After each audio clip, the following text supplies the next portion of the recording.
calls them by name. Thank you for your patience. So I'm going to do some of these, and then Gerald Dowdy is going to talk a little bit as well. So just some of the raw data since last January, about 293,000 pounds, most of that coming from the food bank, as you guys know. We also distributed 300 veterans boxes and 610 CSFP. Those are senior boxes for people that are shut-ins. And so it's going to the Rolla apartments, or it's going to the senior center, the new senior center now. Mark Petrafka takes those over for us. The veterans come here, and they can pick up a regular food box and a veterans box. It's pre-packed at the food bank, and we can get up to 30 a month.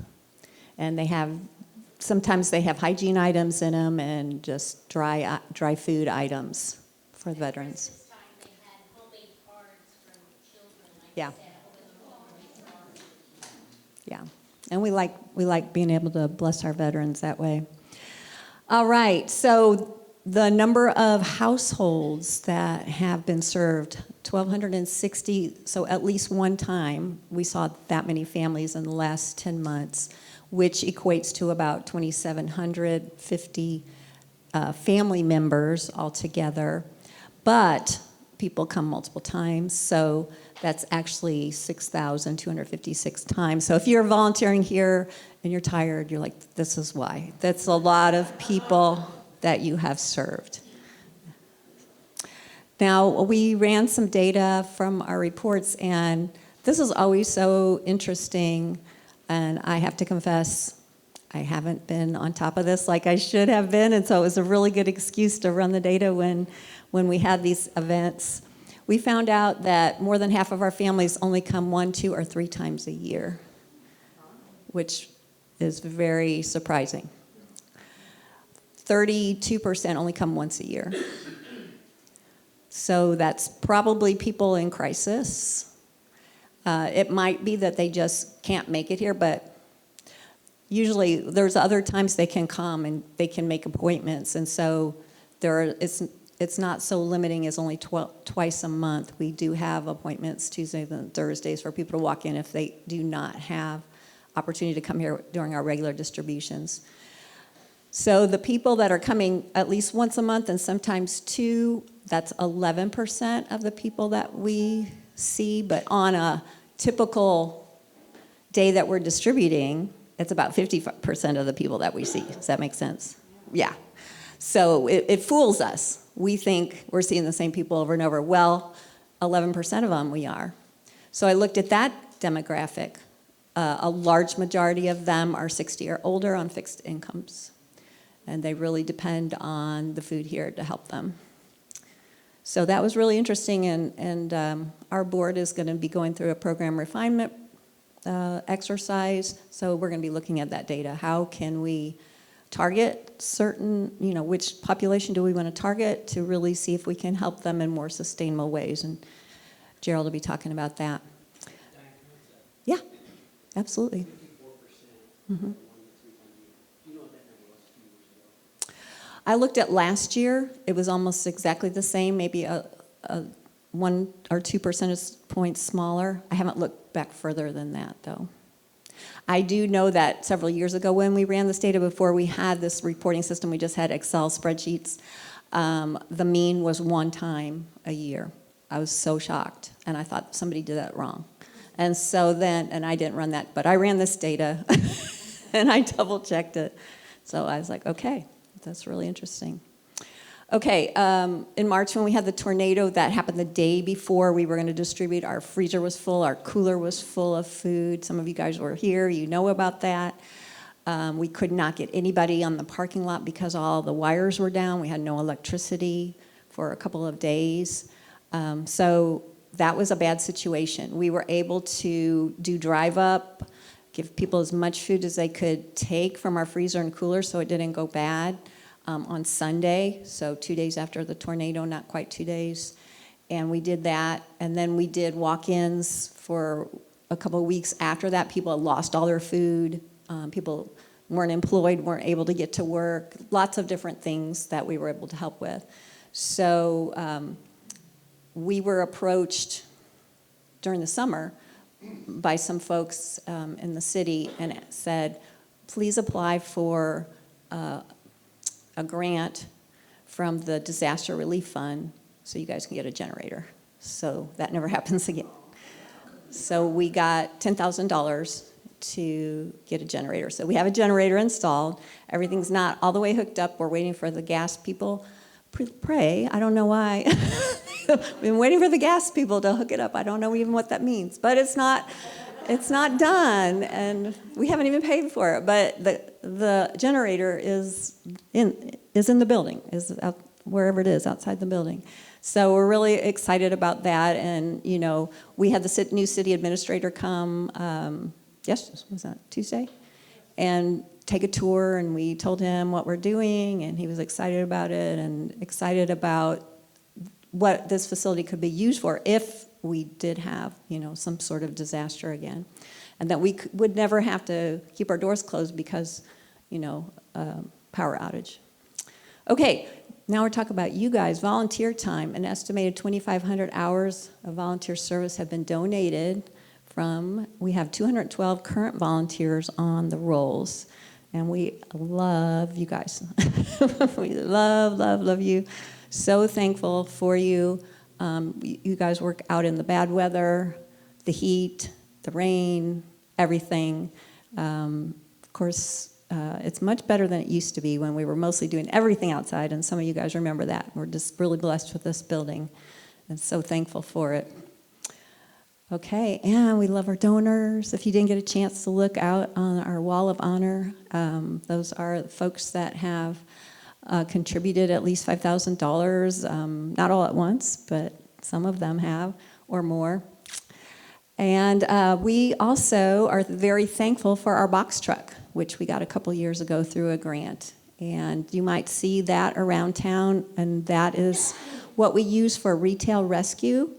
And Mark Petrafka is kind of in charge of what we're doing with that. That means we go to the grocery stores that have an agreement with the food bank in Columbia, Missouri, and instead of the food going to Columbia and coming back here, we just get it here. We weigh it. We report to the food bank how much we got, what we can use. Sometimes the food isn't usable, and we have to get it out of here, so it will go someplace else. It can go to another food pantry partner, such as the Rolla Mission. They can use it immediately, or some other place that can use it immediately. If it's not usable anymore, we have farmers that we give it to and people that have composting piles. We literally hardly ever throw any food away in the dumpster. Yeah. So we got a sustainability award from Merrimack Regional Planning Commission last year, and we're very proud of that. What else do? We deliver our senior boxes. We also do food drops in low-income areas, sometimes out by the forum. People are out there, can't get to us, and if we have extra produce and extra bread, we pick up from Bimbo Bakeries, we pick up from Aldi's, Dollar General, and Walmart are our main retail rescue partners, and we would like to expand that. And I just told you all that right there, and Panera Bread also donates to us. We have lots of folks that we collaborate with and partner with in our community, and they have been really great partnerships. This one we're especially excited about because it's an organization that helps address some root causes of poverty, which is fatherlessness or just no connection with children and dads in the family. It's out of Springfield, Missouri. They have chapters all over the state. We are represented on the steering committee, getting the chapter started here. So we've been going about a year and a half. We have run some 16-week classes for dads. Although it's specifically targeted for at-risk dads, those coming out of addiction, coming out of incarceration, it's for any dad. And we have had a variety of men go through it. I think we've had 11 men complete the class so far, which we're excited about. We're starting a Within My Reach class in, Tomorrow. Thank you, Zoe. Tomorrow we're starting that. And that is about helping dads connect with the other parent and build good relationship and be able to parent with the other parent, even if they're not in the home. We also do Good Dads Strong Schools, which was Tuesday at Truman. We've done 2 of those there. Those are just times before school where kids and dads come together and can connect and have fun together. And sometimes dads just need to have a good experience inside of a school building because many of them have not. And so that is one of the goals for this program. We want to expand that to the other at least the other 2 public schools and maybe the parochial school as well. There's also a Good Dad's Fundamentals of Fatherhood small group curriculum that a business can use on lunch for their guys, or church can use it. Our church used it for our summer men's group. I think it was really popular, Mark? Yeah. We had like 26 guys go through it. So there's a lot of resources there with Good Dads, and so we're very happy to be a part of that. And another great collaboration that we have made in the last couple years is with True Charity, which is an organization out of Joplin, Missouri. And it helps nonprofits be more effective in helping people come out of dependence. So instead of hurting people when we help them, we want to lessen their dependence and help them to be more self-sustaining. So this organization has just tons of resources, and you can become a member of it for a very low price, a monthly subscription that's very reasonable. So there's us, Gear City Church, the Grace Organization, Hope of the Ozarks, the Rolla Mission, and we've got folks from TKD Foundation here, and we're all members of that. So this is like a push for our community to get on the same page and that we don't hurt people when we are helping them, that we actually are helping them for the long term if they want to be helped. All right, I'm going to turn this, any questions? I'll turn this over to Gerald. No? Okay. All right. Try not to make too many messes here.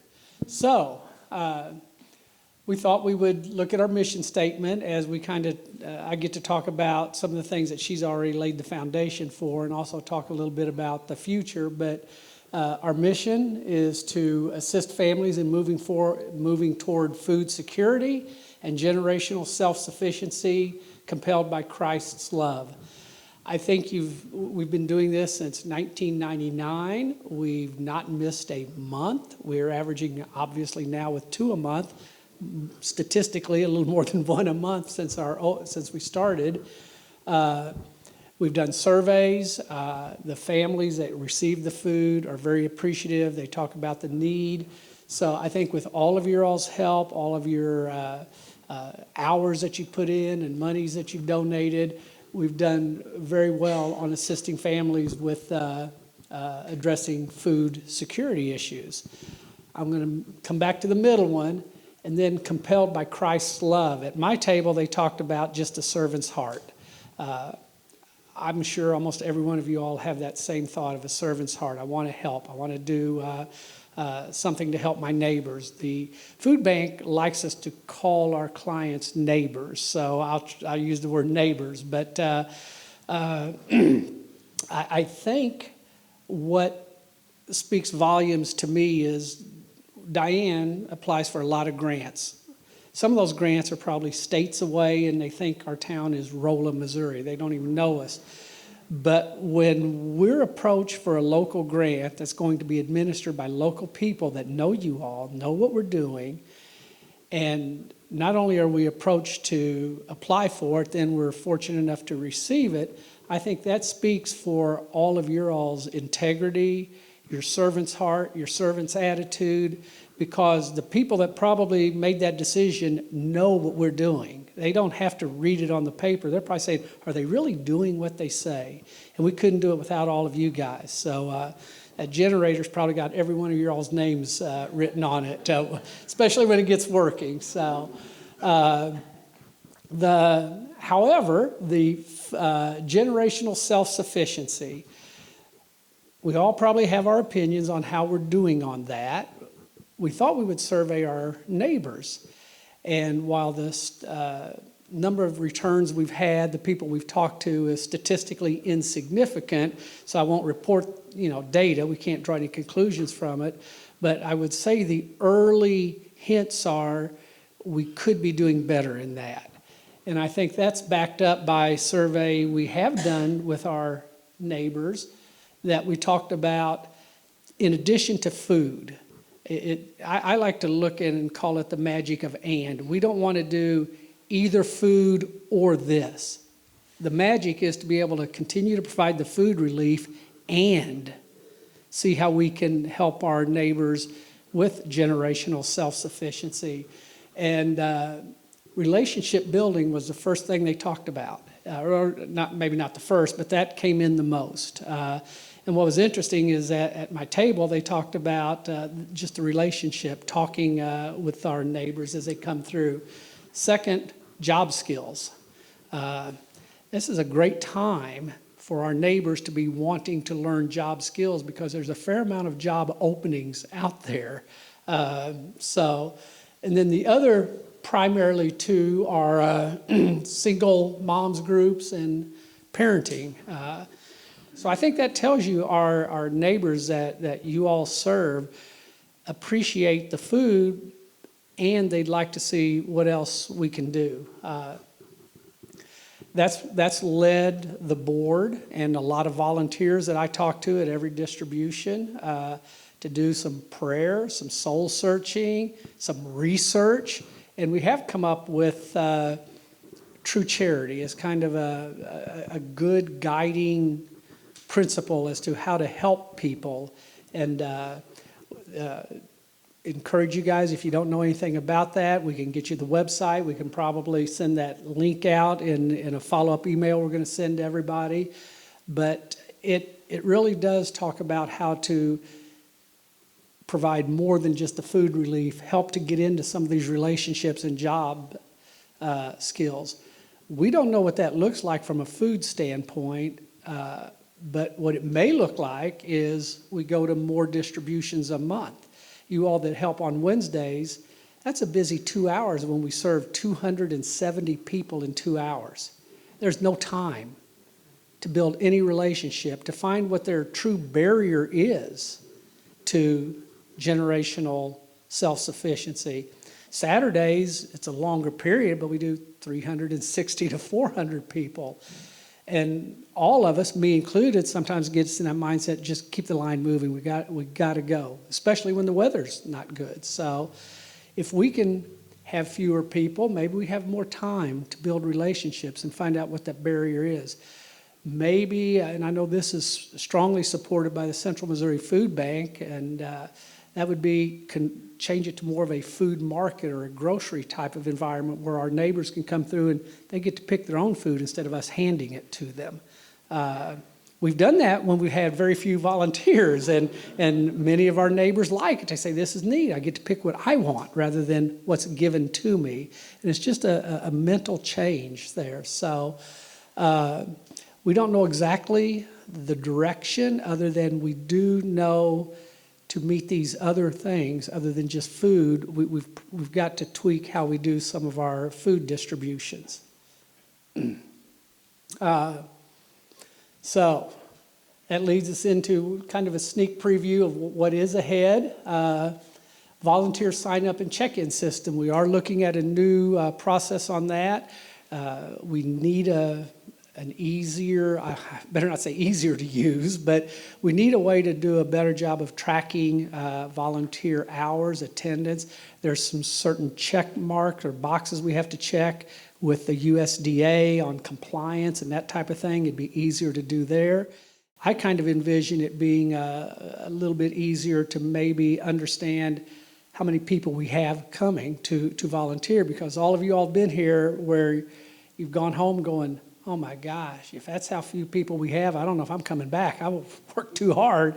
And then other times you come, I'm not even needed. I'm just standing here wasting time. So if we can somehow regulate that, and then we also would use that as a tool, because if you want to help do more than just give the food out, help understand how you could be a mentor, help understand case management, or whatever those barriers are, you could be used in that area. We do feel strongly that we have to continue an aggressive approach to the retail rescue. The food bank at the annual meeting I attended last year, so over a year ago, they talked about cost of food is getting higher, cost of transportation is getting higher, donations from corporations are getting less, and one of the ways to really help keep groceries here to give out is the retail rescue. If you all know of any businesses that you think, boy, they throw away a lot of stuff and there ought to be a way to salvage some of that, let Diane know, let one of the board members know. And in a perfect world, there'd be a partnership arrangement with the Central Missouri Food Bank in Columbia, but we would still get it directly here. However, as Diane noted, with Panera, they just give it to us. So there could be opportunities there, but that's going to be very important. And Diane alluded to program refinement. I think with, like I said, with the True Charity, the surveys that say our clients, our neighbors would like to have more than just food. And all of us know there's a need to help those that want to get off of the generational welfare cycle. So what does that look like? Again, maybe more distributions, maybe a grocery store type of environment, and a larger focus on figuring out how to help those that want to grow. Where Diane is looking at the RISE program. She gave me the brochure to hold up last time. I don't have it, but if anybody has any questions on what the RISE program is, we can ask Diane. And there may be others. This is just, let us know what your thoughts are on that. Last thing I get to talk about is something that sneak preview. We've already had it on our website for a couple of months, and many healthcare organizations, universities are doing this. We're looking at funding new opportunities through legacy giving. Some places call it giving while living, a variety of different things, different words to use. But we have brochures to hand out. I'll give those out at the end. It is on our website. And we will have a lunch and learn in probably February. Put Mark on the spot. Mark has offered to help us here. We hope to have a financial planner, Mark, tax expert, as well as an estate planning expert. And the root of it is, as I'm now retired, I'm learning some things that, I give because I want to give. And that's why you all give. You give because you want to give.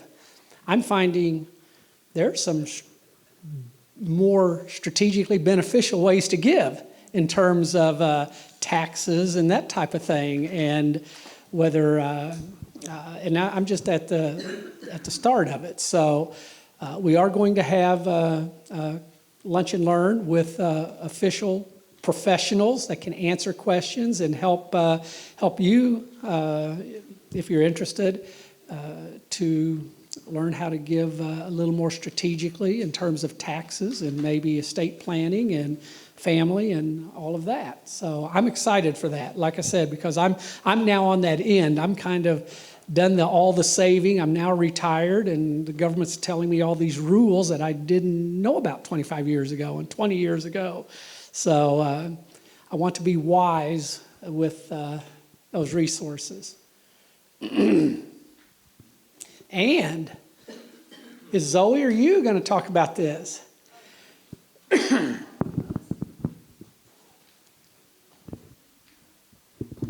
Hi, I've already been introduced, but I'm Zoe. I do the marketing, and I'm the program coordinator here at the Dream Center. So there's just lots of ways that you can, like you all have either given monetarily or in your time to the Dream Center. Also just sharing and telling others about the Dream Center and sharing what we do is super helpful and beneficial.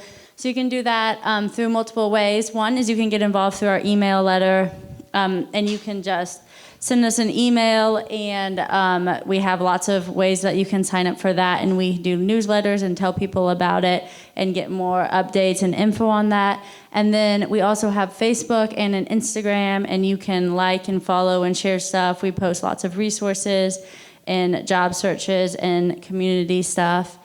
as well as going to our website. We're always improving that, updating that, and adding stuff. And we have a YouTube page that we're going to show this video at too. So yeah, stay connected. So thank you.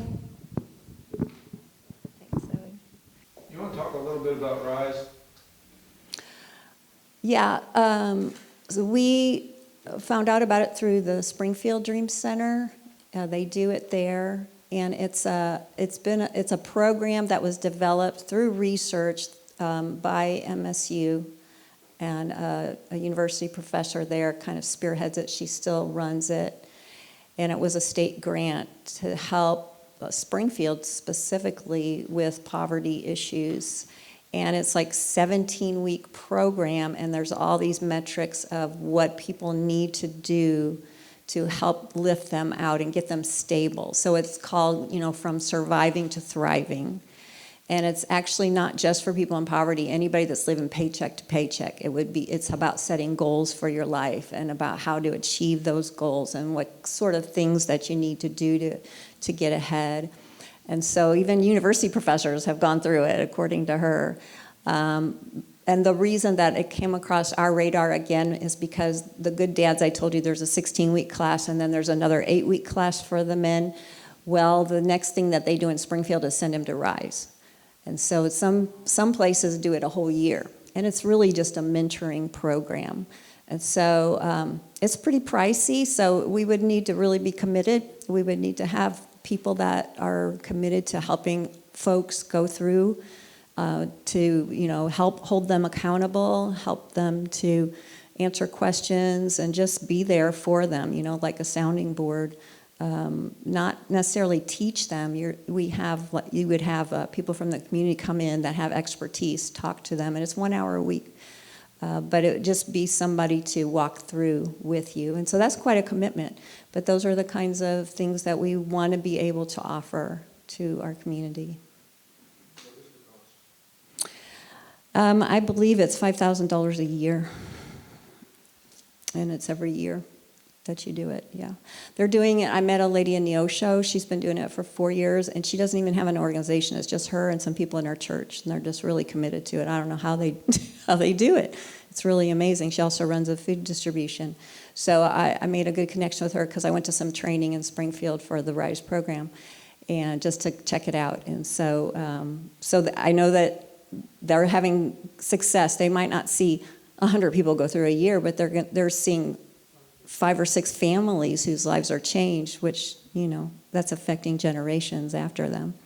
So, yeah, that's one thing. And if you guys hear about programs that are having an effect, this is one's been vetted and researched, so we feel really comfortable with that. But let us know. We're just really exploring possibilities. I know you guys want to see people helped and in a tangible way, not just Band-Aids, right? You guys want to see people help for the long term. And I thank you for that. That really, that's what we're about. And to do it as a team, that means everything. These programs include financial management. Yes. Yeah. The most part of it is financial management, but it's not just, yeah. So budgeting. That's just to get the curriculum. Yeah. But it's mostly volunteer run, so yeah. Anything else? Thank you guys so much. Bless you. And let's just keep doing this together. Yeah.